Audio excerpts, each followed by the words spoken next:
오늘 말씀은 우리들이 지난번에 계속 묵상하던 말씀의 연속입니다. 그 스데반이 그 회당 앞에서 유대인들 앞에서 자기를 죽이려고 하는 그 사람들 앞에서 설교하는 내용으로 되어 있습니다. 스데반에게서는 그 회당 앞에 있는 또 종교 지도자들 앞에 있는 그 순간이 어찌 보면 그 자기 생명을 구할 수 있는 마지막 기회였습니다. 그리고 제사장들도 그것을 기대하고 그들에게 물었습니다. 이것이 사실이냐? 우리 여기에 증인들 몇 사람이 이러이러한 이야기를 하던데 이것이 사실이냐? 그 말소리에는 스데반아, 내가 한 얘기가 과거에 무슨 얘기를 했든지 아니라고만 하면 우리들의 권리로 너를 살려주겠다 하는 그 질문의 뜻이 담겨 있는 것이죠. 이것이 사실이냐? 이것을 부인하라. 그러면 우리들이 너를 살려주겠다.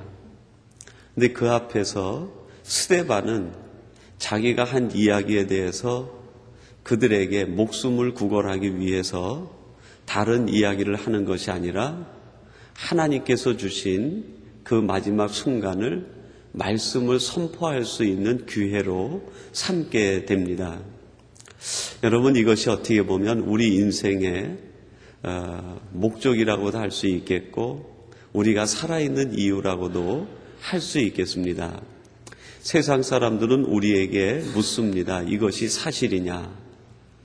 세상 사람들이 우리에게 물을 때 우리의 생명을 보존하기 위해서, 우리가 어떤 것을 더 누리기 위해서 그들과 타협할 것이 아니라 그 기회를 복음을 전하는 기회로 삼아야 되겠다 하는 것이 오늘 이 스데반의 설교가 주는 큰 의미라고 할 수 있겠습니다. 그런데 그 설교 내용 가운데 오늘은 이 스데반이 조상들이 애굽에 내려가서 살게 된 그 야곱의 70인 가족 이야기 대목이 기록이 되어져 있습니다. 노은이라는 분이 있는데 그분이 칼럼에서 그런 제목의 글을 썼습니다. 현미경 그리고 컴마 찍고 만원경. 이렇게 컬럼 제목이 그래요. 현미경과 만원경. 근데 어떤 사람은 현미경을 가지고 사는 사람이 있는가 하면 어떤 사람은 만원경을 가지고 산다는 겁니다. 현미경을 가지고 사는 사람들은 다른 사람을 이렇게 들여다볼 때 현미경으로 들여다본다는 거예요. 그래서 결점을 찾아내고 실수를 찾아내고 허물을 찾아내서 그것을 드러내고 그것을 정죄하고 판단하고 그것을 비난한다는 것이죠. 그래서 현미경을 가지고 사는 사람은 늘 불평 가운데 살아갈 수밖에 없다. 근데 어떤 사람은 만원경을 가지고 살아가는 사람이 있다는 거예요.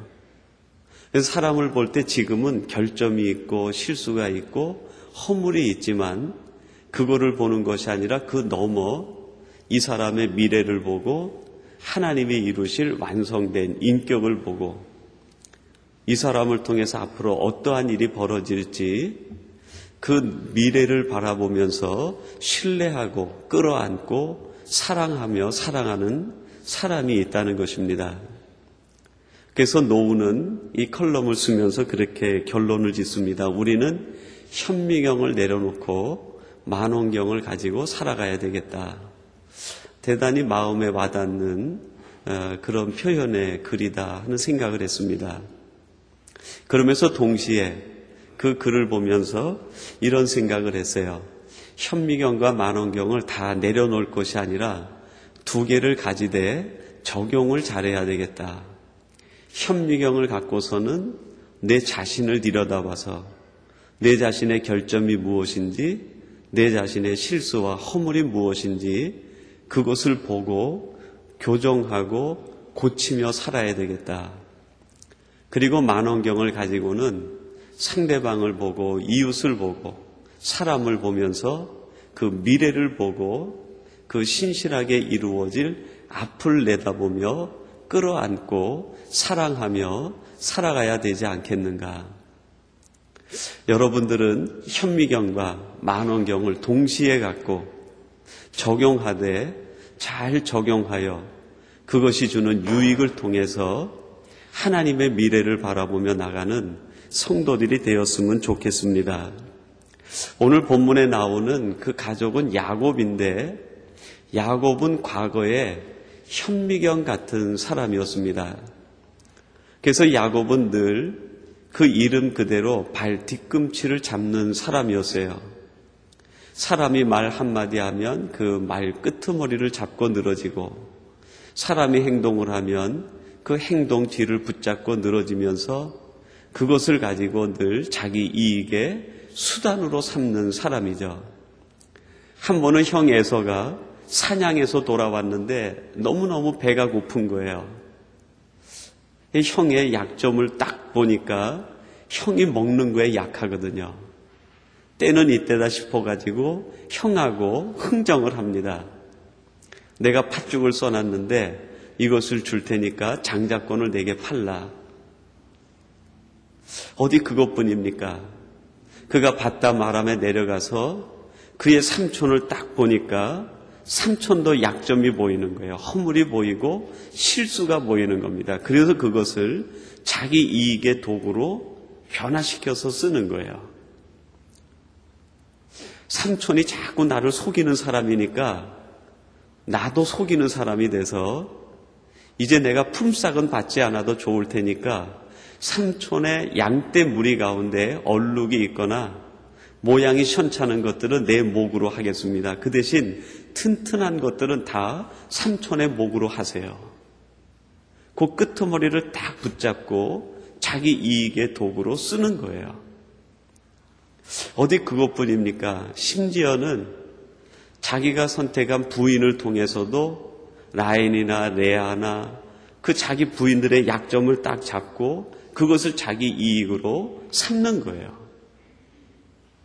그 정도면 그래도 이해가 가는데 심지어는 자식들마저도 그 12아들이 있으면 12아들을 본질적으로 딱 파악을 한 다음에 이 아들은 어떻고 이 아들은 어떻고 이 아들은 어떻고 전부 판단을 해놓고 그 중에 편애하면서 자기 이익의 도구가 되는 사람을 자기 밑에서 사랑하면서 그렇게 쓰는 거예요.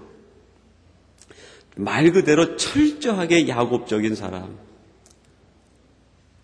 그가 야복나루에서 그의 환도뼈가 부러지고 하나님께서 그의 이름을 바꿔주기 전까지는 그의 인생은 오직 현미경만밖에 없는 거예요. 현미경으로 들여다보고 사는 거예요. 근데 그 이후에 하나님이 이름을 바꿔주죠. 이스라엘이다. 그러면서 야곱의 관점이 바뀌게 됩니다. 현미경으로 보는 것이 아니라 이제는 자기가 만나는 일들, 만나는 사건, 사람들, 모든 것들을 만원경으로 보는 거예요. 여기에는 하나님의 어떤 계획이 담겨 있는가? 여기에는 어떤 하나님의 오묘한 뜻이 담겨 있는가? 어떠한 하나님의 약속과 섭리가 담겨 있는가?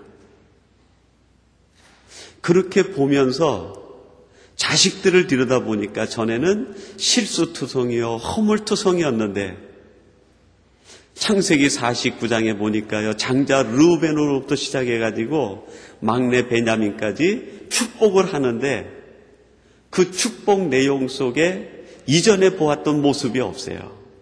전에는 허물로 보이던 것이 이제는 장점으로 보이고, 전에는 실수로 보이던 것이 이제는 하나님의 은사로 보이고, 전에는 부족하게 보이던 것이 하나님이 그것을 통해서 역사할 수 있는 하나님의 접촉점으로 보고 축복을 하게 됩니다. 사람은 똑같은데 현미경으로 볼 때에는 몹쓸 사람이었는데 만왕경으로 보니까 축복의 사람이 된다는 거예요. 이렇게 변화시켜 주신 다음에 하나님께서 야곱을 어디로 보냅니까? 애굽으로 보내는 거예요. 세상으로 보내는 거예요. 여러분, 우리들은 스스로에게 또 우리 자신에게 교회에서 배우고 다짐하고 고백을 합니다. 우리들에게는 선교적 사명이 있다. 우리들은 세상을 변화시킬 하나님의 명령이 있고 사명이 있다.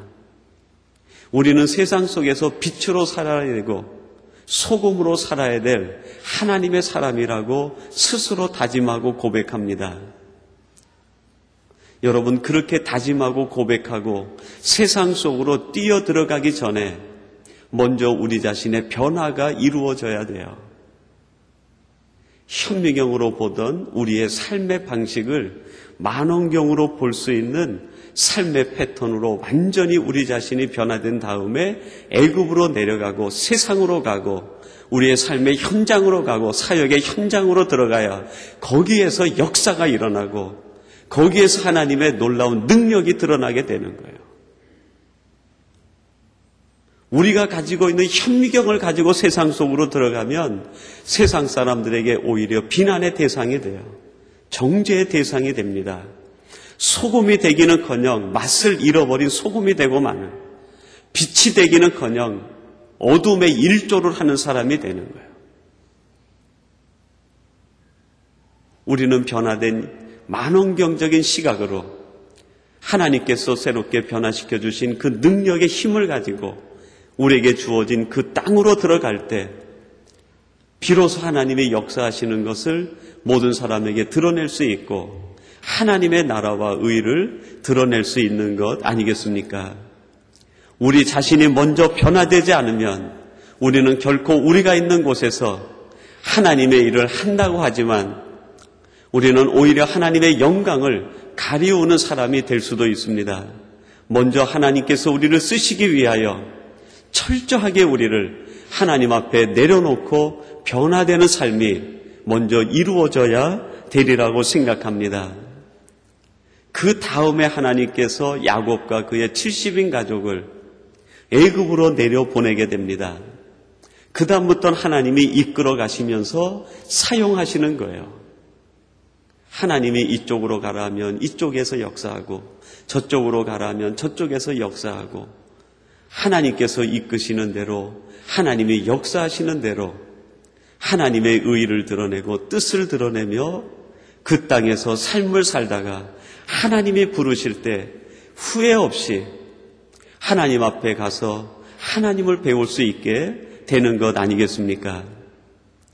이제 야곱의 70인 가족을 하나님이 변화시켜 주신 다음에 애굽으로 내려가셔서 몇 가지 삶을 이끌어 가시는데 첫 번째는 사는 곳을 구별시켜 주셨습니다.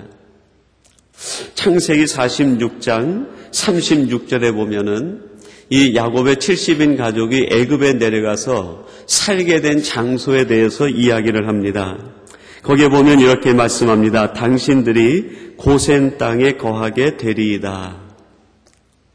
당신들이 고센 땅에 거하게 되리이다. 애굽으로 내려오시게 되면 야곱 아버지와 우리 형제들 그 모든 가솔들이 살게 될 지역은 고센입니다라고 이야기를 하는 거죠. 여러분이 고센이라는 이름의 뜻은 물이 귀하다 그런 뜻이에요. 물이 귀하다. 위치적으로는 에집트의 수도인 카이로에서부터 북동쪽으로 해가지고 약 50km 정도 올라가면 이 고센 지역이 나옵니다. 근데 산악 지역과 인접해 있기 때문에 이곳에는 물이 없어요. 아주 척박한 땅이죠.